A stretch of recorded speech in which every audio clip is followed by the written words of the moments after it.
Légende du Cotentin. Un projet du conteur Thomas Dupont. À Auderville, on dit, quand la cloche tintera, grande tristesse l'on verra. On dit que parfois la cloche, balancée par le vent, sonne toute seule. Alors, elle annonce un naufrage. Le 31 octobre 1823, le vent souffle en violente tempête. 27 navires sont mis à la côte dans le Cotentin en une seule nuit. Le Neptune imbrique et 2 autres bateaux anglais coulent à Querqueville. 4 navires sont drossés sur les miels de Tour-la-Ville et bien d'autres encore entre Barfleur et la Hougue. À Goury, ce soir-là, vers 6 heures, le père Frigou est descendu au port vérifier les amarres de son bateau. Il aperçoit des feux brillants, le sommet d'une mâture, des cris lui parviennent.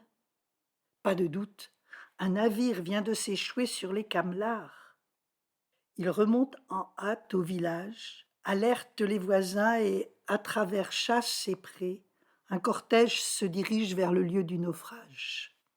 C'est le paquebot américain, le Paris, un 3-mâts, en provenance de New York pour le Havre qui, ingouvernable dans la tempête, est venu talonner sur les rochers.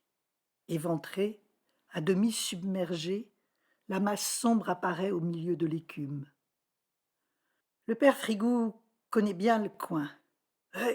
Il y a un passage entre les rochers à l'abri des vagues. En faisant la chaîne, on pourra atteindre le navire sans trop de danger. L'eau n'ira pas plus haut que la ceinture. On court chercher quelques cordages. Le père Frigou prend la tête de la file. Encordées toutes les 3 brasses, les hommes suivent, cramponnés au filin. L'eau est noire, on y voit gouttes, mais en moins d'un quart d'heure, ils sont à l'épave. Capitaine, largue une échelle par-dessus la lisse et fais descendre tes passagers.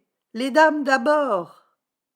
Les premières rescapées, de main en main, atteignent le rivage trempé et transi, mais sauves.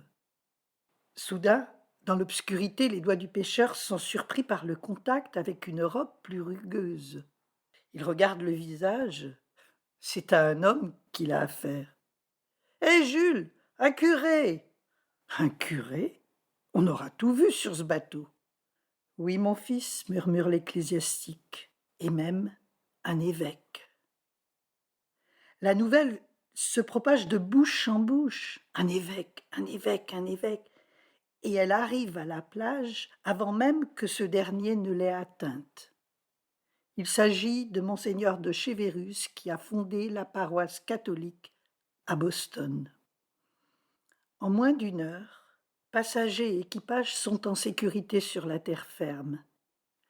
Les naufragés sont hébergés dans diverses demeures d'Auderville et pour Monseigneur de Chevérus, le meilleur gîte qu'on peut lui offrir, c'est le presbytère. Mais le prélat est épuisé, ses jambes ne le portent plus. Alors on le hisse sur les solides épaules d'un pêcheur et les porteurs se relaient à travers chasses et prés. Monseigneur de Chevérus harassé glisse dans ses vêtements mouillés. Le porteur doit de temps en temps s'arrêter pour remonter sa charge. Excédé, il crie soudain. Hé, soutiens-toi, l'évêque! Soutiens-toi donc! Le prélat sourit, essaye avec peine de se maintenir à califourchon, et le cortège se remet en route accompagné du chœur des gamins qui répètent Hé, soutiens-toi, l'évêque! Soutiens-toi donc! À la porte du presbytère, les hommes tambourinent à grands coups. Le brave curé, tout ensommeillé, ouvre ses volets. Qu'est-ce qu'il y a? On vous apporte un évêque. Un évêque, un évêque.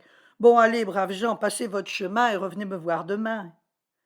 Monsieur le curé, un vrai évêque, pardi, même qu'il vient d'Amérique.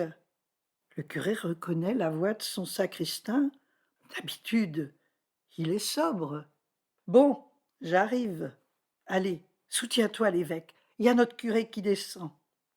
Le brave curé s'empresse d'allumer une belle flambée dans l'âtre pour réchauffer ses visiteurs, et il leur sert une grande moque de café bouillant, arrosée d'une liqueur qui n'est pas de l'eau bénite.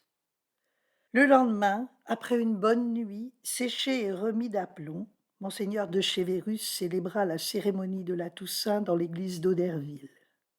On raconte aussi que dans la Hague, l'expression est restée et que quand quelqu'un flanche un peu des genoux au travail, on lui crie: Hé, soutiens-toi, l'évêque, soutiens-toi donc. Une histoire adaptée et racontée par Marie-Paul Manac.